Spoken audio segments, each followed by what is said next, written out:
होली के पावन पर्व की मेरी अपनी ओर से प्रदेशवासियों को, देशवासियों को बहुत बहुत बधाई।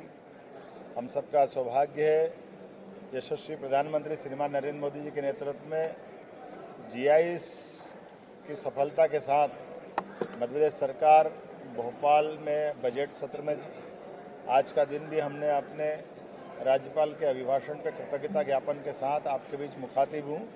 इस अवसर पर आज हमारे यशस्वी अध्यक्ष माननीय सांसद खजुराहो श्रीमान विष्णुदत्त शर्मा जी, भाजपा के प्रदेश अध्यक्ष, हमारे संगठन महामंत्री, हम सब ने मिलकर के हमारे परिवार परंपरा के आधार पर त्योहारों के इस अवसर पर अपने राज्यकाज की व्यवस्था का भी एक तरह से उसमें भाग लिया।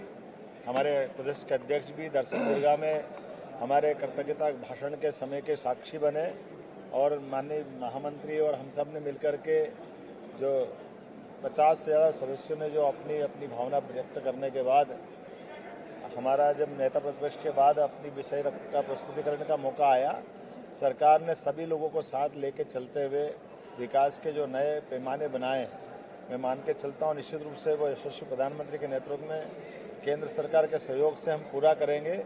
लेकिन आज तो होली का पर्व है, होली की मेरी अपनी ओर से आप सबको मंगल कामना, बधाई।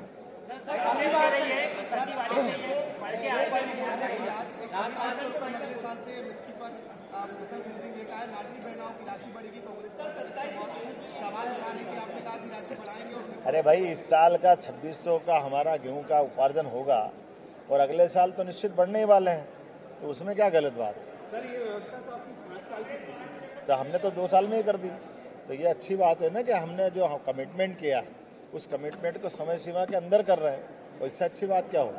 राज्यपाल के अभिभाषण में आपने जो सदन में वक्तव्य रखा, तो सर बातें मुख्य बातें बता दी सर। 20 साल का रिकॉर्ड मांग रहे थे, आपने 55 साल का मांग लिया। ये तो सबके सामने है कि हमारी औद्योगिक विकास दर कांग्रेस के शासनकाल में 0.016 थी, तो इसका मतलब है कि वो औद्योगिक विकास दर एक तरह से माइनस में थी, और आज हमारी 24% औद्योगिक विकास दर है। ये अपने आप में सबके सामने है। इसी प्रकार से एग्रीकल्चर ग्रोथ रेट भी हमारी लगभग 11% के आसपास जा रही है। 7 लाख हेक्टेयर सिंचाई का रकबा उनके टाइम था, आज 56 लाख तो हो गया, और 1 लाख करोड़ हेक्टेयर तक हम पहुँचाने वाले हैं। तो ये विकास के पैमाने हैं जिस पर हमारी सरकार लगातार आगे बढ़ रही है। कुल बजट 1956 से लगा के 2003 तक इनका बजट 23,000 करोड़ का था, और आज की स्थिति में हम 4,21,000 करोड़ का बजट हम लेकर सबके सामने आए। तो ये आंकड़े बता रहे हैं कि आखिरकार सरकार कांग्रेस ने क्या किया।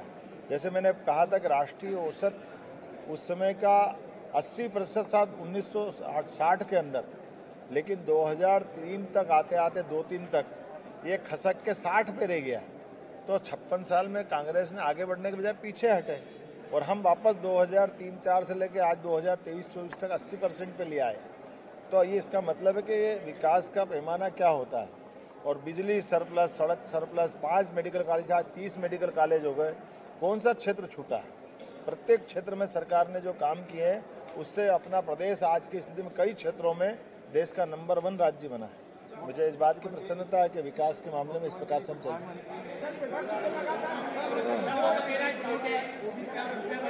बहुत बहुत धन्यवाद।